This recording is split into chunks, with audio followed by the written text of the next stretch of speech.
Addition of matrixes में यहाँ पे देखो, अगर मेरे पास कोई एक मैट्रिक्स गिवन है, ए मैट्रिक्स गिवन है, ए मैट्रिक्स के एलिमेंट्स मेरे पास A11, A12, A13, A21, A22 and A23। उसके बाद एक मैट्रिक्स और गिवन है मेरे पास B, और इसके एलिमेंट्स आएंगे मेरे पास B11, B12, B13, B21, B22, B23। अब मैट्रिक्स ए और मैट्रिक्स बी का ऑर्डर क्या होगा? मैट्रिक्स ए में नंबर ऑफ रोज मेरे पास 2 है और नंबर ऑफ कॉलम्स कितने मेरे पास 3 है। मैट्रिक्स बी का भी ऑर्डर क्या हो जाएगा? 2 क्रॉस 3। अब अगर हमसे बोले कि a प्लस बी क्या होगा, यहाँ पे बताओ a प्लस बी क्या होगा, तो a प्लस बी के लिए हम यहाँ पे क्या करेंगे, ये जो एलिमेंट्स है इन एलिमेंट्स को क्या करेंगे, ऐड कर देंगे। कोरोस्पोंडिंग एलिमेंट्स को क्या करेंगे, ऐड करेंगे। तो फर्स्ट एलिमेंट क्या बनेगा, A11 के साथ ऐड हो जाएगा मेरे पास B11, ये मेरा फर्स्ट एलिमेंट बनेगा। A11 को मैं ऐड करूंगा किसके साथ, B11 के साथ। उसके बाद हम A12 को ऐड करेंगे B12 के साथ। तो जो नेक्स्ट एलिमेंट है वो मेरा बनेगा A12 प्लस B12। उसके बाद में A13 प्लस क्या हो जाएगा, B13 हो जाएगा। उसके बाद हम A21 को ऐड करेंगे B21 के साथ। तो यहाँ पर आएगा A21 प्लस B21, और ये एलिमेंट बनेगा A22 प्लस B22, और यहाँ पे जो एलिमेंट है वो आएगा A23 प्लस B23। अब यहाँ पे जो मैट्रिक्स बन रही है इसका ऑर्डर क्या आ रहा है, A प्लस बी से जो मेरे पास ये मैट्रिक्स बनी है इसका ऑर्डर भी क्या आ रहा है मेरे पास, 2 क्रॉस 3 आ रहा है। इसका ऑर्डर भी क्या आ रहा है मेरे पास, 2 क्रॉस 3 आ रहा है। तो यहाँ से देखो, सबसे पहला पॉइंट आपको ये ध्यान में रखना है कि जो भी मैट्रिक्स मेरे पास ऐड हो रही है उन सब का ऑर्डर क्या होना चाहिए, उन मैट्रिक्सेस का ऑर्डर मेरे पास सेम होना चाहिए। और जो इन मैट्रिक्स का ऑर्डर होगा, A प्लस बी का ऑर्डर भी क्या हो जाएगा, वही ऑर्डर हो जाएगा जो मैट्रिक्स ए या मैट्रिक्स बी का ऑर्डर था। तो फर्स्ट पॉइंट तो हम ये ध्यान रखें कि जब भी हम एडिशन करेंगे दो मैट्रिक्सेस को तो उनका ऑर्डर सेम होना चाहिए। इसके बाद हम यहाँ पे इसको लिख सकते हैं कि if A equals to given है Aij, और इसका ऑर्डर हो जाएगा M cross N, and B equals to given है मेरे पास Bij, और इसका ऑर्डर भी हम क्या लेंगे, M क्रॉस N लेंगे। तो उस केस में मेरे पास जो A प्लस बी आएगा, A प्लस बी को मैं यहाँ से लिख दूंगा Aij प्लस Bij, और इसका ऑर्डर क्या हो जाएगा, M क्रॉस N हो जाएगा। इसका ऑर्डर भी क्या आएगा, M क्रॉस N आएगा। A प्लस बी को हम यहाँ से लिख सकते हैं C, और ये जो एलिमेंट्स हैं इनको मैं लिख सकता हूँ Cij, और इसका ऑर्डर क्या हो जाएगा, M क्रॉस N हो जाएगा। मैट्रिक्स A के एलिमेंट्स हैं A B C D, and matrix B के एलिमेंट्स हैं 1 2 3 4।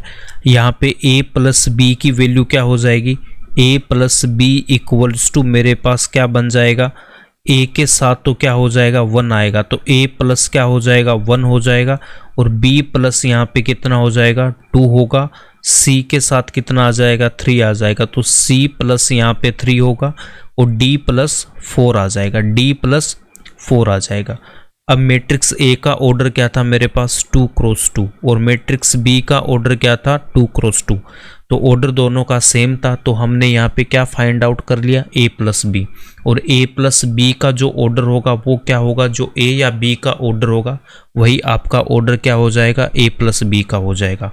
अब अगर आपसे बोल दे कि यहाँ से A माइनस बी की वैल्यू बताओ, A माइनस बी मेरे पास क्या होगा, तो A माइनस बी में हमको क्या करना है, A माइनस बी का मतलब क्या हो जाएगा, डिफरेंस ऑफ ए मैट्रिक्स या फिर सब्ट्रैक्शन ऑफ ए मैट्रिक्स। तो इसमें भी हमें जो सेम एडिशन में जो कॉन्सेप्ट हमने यूज लिया है वही हमें अप्लाई करना है। तो A माइनस बी में क्या हो जाएगा, देखो एक से माइनस हो जाएगा मेरा 1, A से माइनस क्या होगा, 1 हो जाएगा। तो यहाँ पे जो फर्स्ट एलिमेंट है वो क्या बनेगा, A माइनस 1 बनेगा, और यहाँ पे क्या आ जाएगा मेरे पास B माइनस 2, और यहाँ पे मैं लिख दूंगा C माइनस 3, और यहाँ पे एलिमेंट आएगा D माइनस 4। इसका ऑर्डर भी क्या हो जाएगा मेरे पास, 2 क्रॉस 2 हो जाएगा।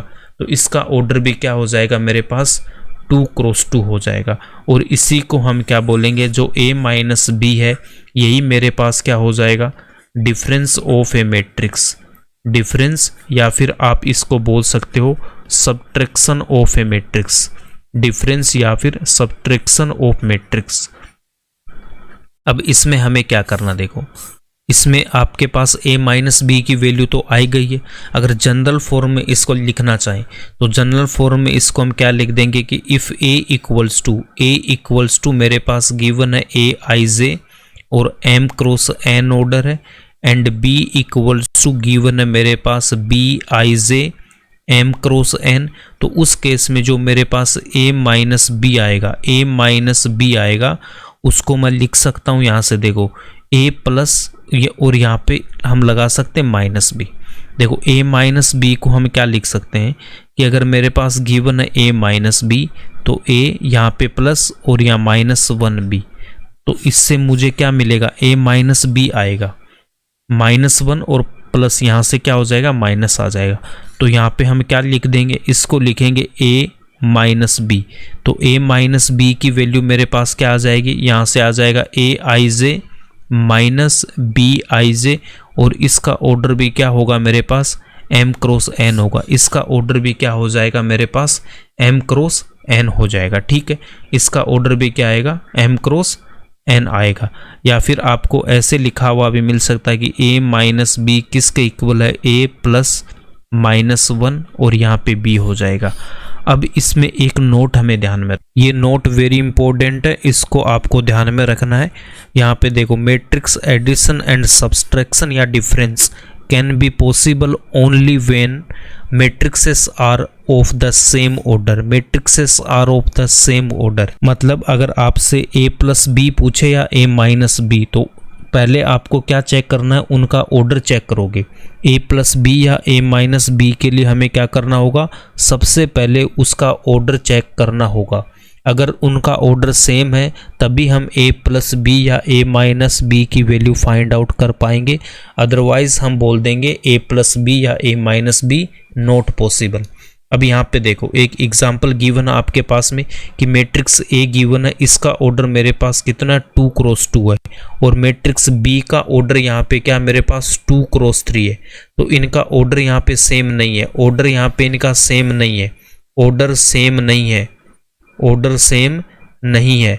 तो जब यहाँ पे ऑर्डर सेम नहीं है तो इस केस में हम क्या बोल देंगे कि A प्लस बी या A minus B, A plus B या आपसे बोल दे a माइनस बी, तो ये क्या हो जाएंगे मेरे पास यहाँ पे नॉट पॉसिबल। तो इनको मैं क्या लिख दूंगा यहाँ पे, नॉट पॉसिबल।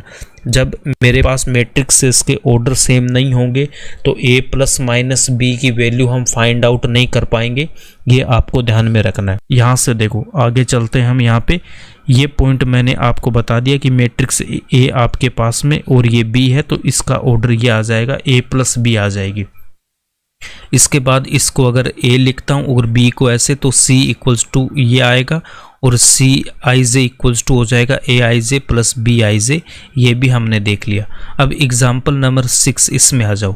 यहाँ पे दो मैट्रिक्सेस गिवन है, फाइंड a प्लस b।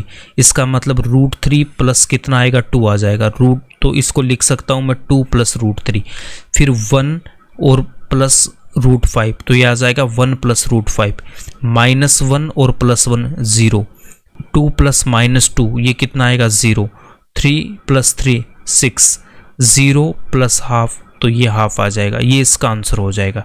इसके बाद में देखो यहाँ पे क्या दे रखा है, a and b are not of same order then a plus b is not defined. ये हमने नोट में ऑलरेडी लिख चुके। अगर इनका ऑर्डर सेम नहीं होगा तो a प्लस बी की वैल्यू डिफाइंड नहीं होगी। तो मैट्रिक्स a का ऑर्डर कितना 2 क्रॉस 2 और b का ऑर्डर मेरे पास है 2 क्रॉस 3। ऑर्डर इनका सेम नहीं है तो a प्लस बी यहाँ पे डिफाइंड नहीं होगा। सेकंड वाला पॉइंट आपके पास बाइनरी ऑपरेशन से, वो सिलेबस में है नहीं, तो इसको आप छोड़ दो।